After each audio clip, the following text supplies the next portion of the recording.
Dulli qeerroowwan jajjaboo adamsanii hidhuu Oromiyaa keessatti cimee itti fufe. Ajjecha artistii jaalatamaa Haacaaluu Hundeessaa hordofuun namoota siyaasaa jajjaboo fi qeerroowwan nagaa humnoota tikaa mootummaatiin hidhamanii turanii jiru. Kanneen dhibbootaan lakkaa'amanis humnoota tikaa mootummaa Itiyoophiyaatiin ajjeefamanii jiru. Ammas taanaan hidhaan bifa haaraan dargaggoota nagaa irratti raawwatamaa jiru itti fufee jira. Qeerroo Nabiil Sufiyaan torbee dura wayita yaadannoo wareegamuu artist Haacaaluu Hundeessaa turetti Harargee Bahaa aanaa dirree xiyyaaraa irraa qabamuun erga hidhameen booda reebichi irra gahuun namoonni dhimmichatti dhiyeenyaan beekan kan OMN'tti himane. Qeerroon kun erga hidhame guyyoota 3 booda mana hidhaa keessatti reebichaa fi dararaan kan irra ga'e ta'uu Oromiyaa Miidiyaa Neetwork namoota qeerroo kanatti dhiyeenyaan beekan irraa qulqulleeffatee jira. Nabiil yeroo ammaa mana hidhaa Maabiraa jedhamuun beekamu kan magaalaa Hararitti argamu keessatti argama. Erga hidhame mana murtiitti kan dhiyaate ta'us maatiin isaa OMN'tti himani. Ta'us garuu himannaan irratti baname kan hin jirre ta'us eerani. Qabannaa amma Maabiraa jira dura harkaa guyyaa sana agarra jennee namuu kaa'umaarraa baane. Maabiraa fidanii. Amma Maabiraa jira mataa kanaa hedduun qottoisanii qaama kanaa hin hambifne. Qaamni su'aa jiruun jiru amma harkini garaa madaan harkini madaa'e. Amma ganaan akkamatti amma akkamattiin ijoollee fatara geessuu dhufte. Ganaan amma akkamattiin deemu jira. Guyyuma qabame san cafaqan. Guyyaa qabame san tumame.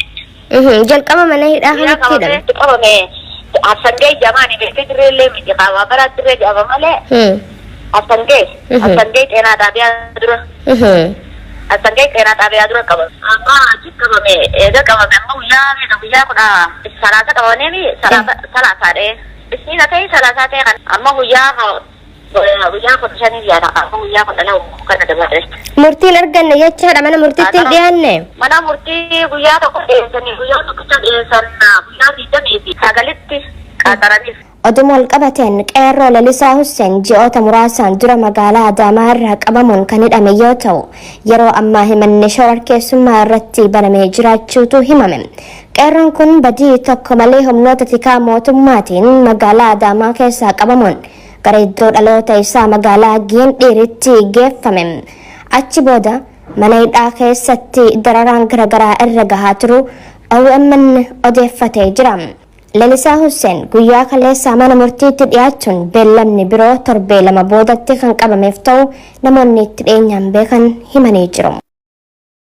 Finfinnee naannoo ayyar xeenaa keessatti iddoon Green Area jedhamuun kunuunfamaa ture torbee kana addatti dhalattoota kaabaatiif qoodamaa jiraachuu Oromiyaa Miidiyaa Neetwork odeeffatee jira.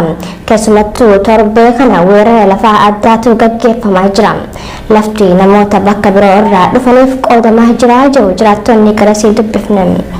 Ammas dabalata qabna. Handhuura Oromiyaa Finfinnee keessatti bifa duula qindaa'aa fakkaatuun lafti ilmaan Oromoo irraa saamamee saboota birootiif qoodamaa jira jechuun komatan jiraattonni.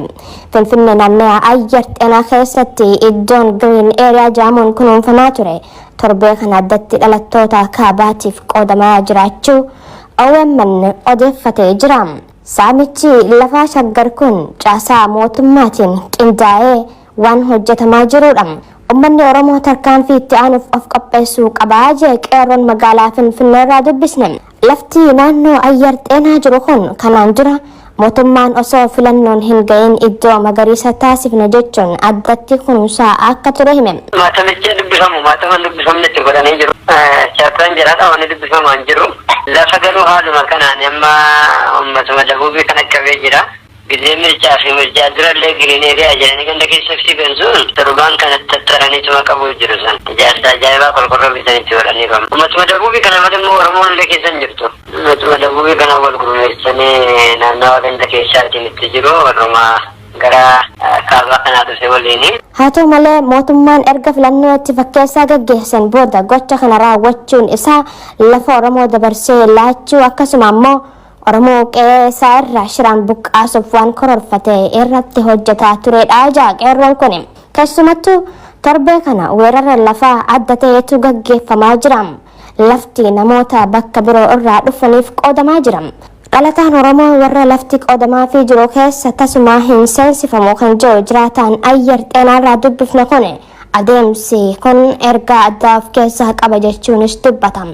Qaamni mootummaa Oromoo waan hunda keessaa baasu qophii guddaa qaba.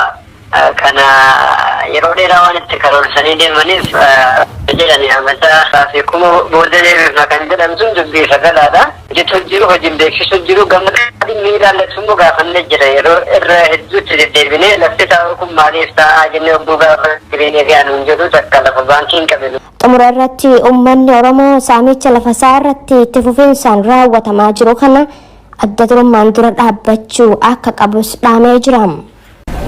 Aduu keenya birootiin kaaba Oromiyaa Walloo Aanaa Daawwaa Harawaa fi aanota garaagaraa keessatti qeerroon mootummaa naannoo Amaaraa bira dhaabbachuu qabdu jechuun humnoonni hidhatan hawaasa dararaa jiru jaame.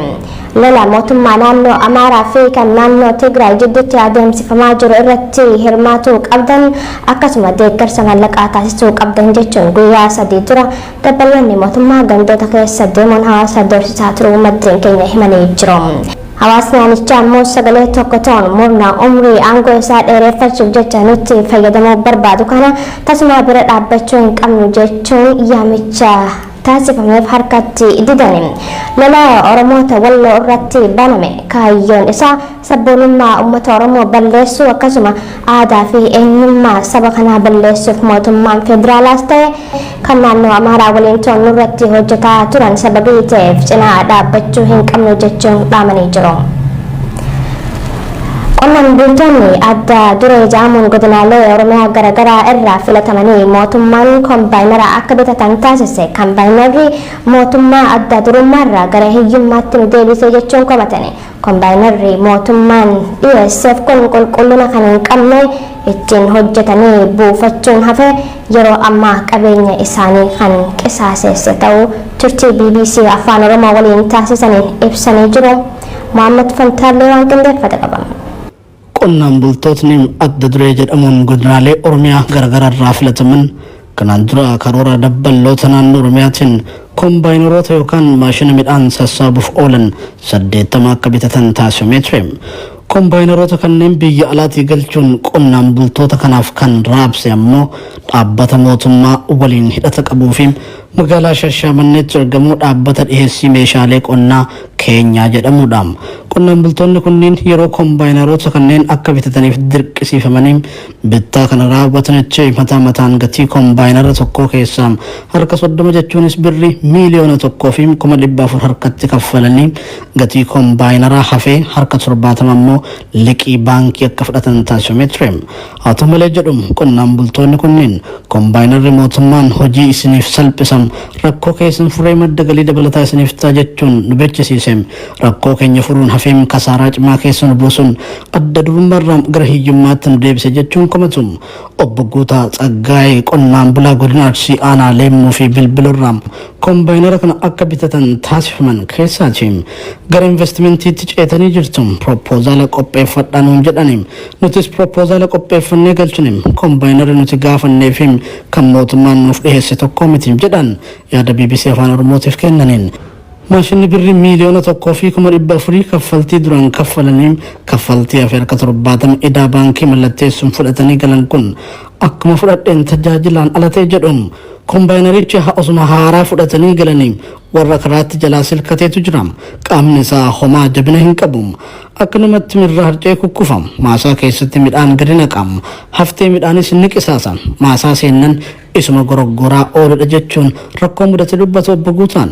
Qonnaan bulaan Aanaa Shashamannee Obbo Kormee Abdallaas namoota mootummaan kombaayinara kana bichisiise keessaa qonnaan bultoonni maashinicha fudhanne hundi yeroo ammaa iyyataaf biiroolee mootummaarra marmaaraa jirra jedhan.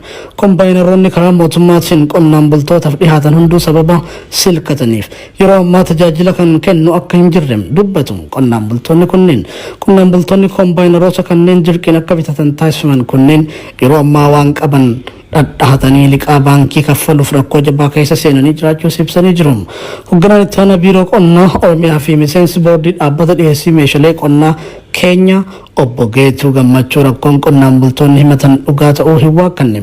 Kombaayinaroonni mootummaan qonnaan bultootaaf raabse rakkoo diizaayinii fi rakkoo qulqullinaa qabaachuun mirkanaa'eera jedhan BBCf yaada kennaniin. Dhaabbanni maashinoota kanneen oomishe ogeessa ergem akka suphuuf hojjetamaa jiraachuu himan. Haa ta'u malee maashinni haarummaan dhufee hojii hojjechuu dadhabeem suphamee nu fayyada jennee amantaa irraa hin qabnu jedhu qonnaan bultoonni. Mootummaan naannoo Oromiyaa wayita kombaayinaroonni kunneen qonnaan bultootaaf dabarfamanitti qonna naannichaa sadarkaa olaanaan deeggaruun gara maakanaayzeeshinitti ceesisaan jira. Olola jedhurra deddeebiin oofaa turuunsaas ni yaadatama. Mootummaan Tigraay humnoonni naannoo Amaaraa lafa Tigraay keessaa hatattamaan akka ba'an gaafatee jira. Mootummaan Tigraay ibsa haala yeroo irratti baaseen hidhattoonni naannoo Amaaraa lafa Tigraay keessaa hatattamaan akka ba'an jechuun akeekkachiisa cimaa baasee jira. Gabaasa qindaa'ee Naimaa Umartu dubbisa. Mootummaan Tigraay humnoonni naannoo Amaaraa lafa Tigraay keessaa hatattamaan akka bahan gaafatee jira. Baatiilee 8 dabraniif rakkoo siyaasaa Itoophiyaa keessatti uumamanii fi sadarkaa addunyaatti xiyyeeffannoo guddaa argatan keessaa waraanni Tigraayitti taasifamaa ture tokko ta'uun kan beekamudha. Lola biyyoonni adda addaa irratti qooda fudhatan jaaman kanaan mootummaan Itoophiyaa Abiyyi Ahmadiin durfamu torbee dabre finciltoota Tigraayin mo'ame magaalaa Maqalee lakkisee bahe. Mo'amuun waraana mootummaa federaalaa kun humnoota leellistoota Minilik guddoo kan rifaasise yoo ta'u, humnoota Amaaraa humnaan lafa Tigraay qabatanii jiran ammoo caalattuu yaaddoo keessa buusuun kan yaadatamudha. Mootummaan Tigraay ibsa haala yeroo irratti baaseen hidhattoonni naannoo Amaaraa lafa Tigraay keessaa hatattamaan akka bahan jechuun akeekkachiisa cimaa baasee jira. Akka ibsa mootummaa Tigraay kanatti humnoonni Amaaraa yeroo ammoo lafa bal'aa kibbaa fi lixa Tigraay humnaan qabatan keessatti hidhattoota hedduu lolaaf qopheessaa jiru. Baatii sadaasa dabree yeroo lolli eegalu naannoon Amaaraa lafa bal'aa akka Walqaayit Sagadee fi Raayyaa Iristii Xiyya Duriiti jechuun humnaan qabatee bulchuu kan eegale ammaas lolaaf of qopheessaa jiraachuutu mul'ataa jira. Mootummaan naannoo Amaaraa lafti armaan dura Tigraay jala turte amma kiyya erga je'ee booda galmee isaa cufnee jirra. Kan lolaaf dhufu yoo jiraates wareegama kaffalla jechuun karaa qondaalota naannichaa dhaadatee waraanaaf qophii taasisaa jira. Mootummaan Tigraay ammoo ibsa amma baase kanaan humnoonni Amaaraa karaa Walqaayitii fi Raayyaa qophii lolaa taasisaa jiran kunneen hatattamaan lafa Tigraay keessaa hin bahan taanaan balaa guddaatu itti bu'uuf jira jechuun akeekkachiise. Mootummaan Tigraay hidhattoonni bakkoota garagaraatti lolaaf gara Tigraay fe'amaa jiranis lola isaan hin ilaallanne kana keessatti akka hin hirmaanne jechuun waamicha dhiyeessee jira. Mootummaan Ameerikaa ibsa jalqaba torbee kanaa baaseen waraana Eertiraa dabalatee humnoonni Amaaraa lafa Tigraay humnaan qabatan keessaa bahuu qabu jechuun isaa kan yaadatamu yoo ta'u, faallaa kanaa garuu qophiin waraana karaa mootummaa Biltsiginnaa fi naannoo Amaaraatiin taasifamaa jiru lola hamaa marsaa biraa hordofsiisuu danda'a sodaan jedhu dabalaatti dhufee jira. Oduu keenya gama birootiin dhaabbanni mirga namoomaaf qabsaa'u Human Rights Watch manni marii mirgoota namoomaa dhaabbata mootummoota gamtoomanii dhiittaa mirga Itoophiyaa keessatti raawwatamuuf murtee hatattamaa kennuu qaba jechuun gaafate. Dhaabbatichi aangawaa isaa Luusii Maayikelman wabeeffachuun marsariitii isaa gubbatti akka ibsetti sarbama mirga namoomaa Itoophiyaa naannoo Tigraayitti hammachaa dhufeef qaamni gamtaa mootummoota murtee fudhachuu qabaa jedhe. Komishinarri mirga namoomaa tokkummaa mootummoota Michel Bachelet Tigraay keessatti yakki waraanaa raawwatamuu mala jechuu isaanii kan yaadachiise Human Rights Watch manni marichaa mirga namaa UN murtee dabarsuuf karoorfatee hatattamaan dabarsuu akka qabu hubachiise. Tokkummaa mootummootaatti bakka buutuun dhimma haleellaa saalaa lola keessatti mudatu dirqeen gudeeduu fi haleellaan saalaa Tigraay keessatti raawwatamaa turuu ibsaa turteeti jirti jechuun ibse Human Rights Watch. Ragaalee akkanaa osoo arguu manni maree mirga namoomaa UN callisee ilaaluu hin qabu jechuun gaafatee jira. manni marichaa wixinee seeraa jeequmsa Tigraay ilaallatu ajandaa isaa keessa galfachuu qaba. Komishinarri mirga namoomaa UN fi qaamonni Tigraay keessa yakkicha qorachaa jiran wixinee seeraa yoo ajandaan isaanii keessa hin galchin bu'aa qorannaa isaanii kufaa ta'uu danda'a jechuun ibsee jira. Gabaasni kan Siraaj Sabaati ture. Oduu keenya xumuraatiin pireezidaantiin Ameerikaa Joo Baayiden ergamni waraanaa Yuunaayitid Isteet kan Afgaanistaan hagayya 31 kan xumuramu ta'uu beeksisan. Kamisa Engaddaa Waayit Haawusitti haasaa kan taasisan Baayiden Ameerikaan waraana ishee yeroo dheeraa dhaabuuf murtee irra gahan faarsanii jiran. Pireezidaanti Baayiden haasaa isaanii keessatti akka jedhanitti waggoota 12 oliif doolaara tiriliyoonatti lakkaa'amu erga ba'e. Miseensonni waraanaa Ameerikaa 2040 ta'an erga jiraniin booda bara 2001 Afgaanistaan keessa kan maadheeffatte Al-Qaayidaan erga Yuunaayitid Isteetiin halalteen booda imaammata jidduutti cichuu hin dandeessu jedhan. Yuunaayitid Isteetiif dhimmi inni ijoon kan yeroo ammaa jedhan Baayiden weerarri vaayirasii itti aanu yoo jiraate qophaa'uudha. Chaayinaa waliin diinagdeedhaan dorgomuu fi yaaddoo jijjiiramni qilleensaa qabu dura dhaabbachuudha jedhan. VOA wabeeffanne.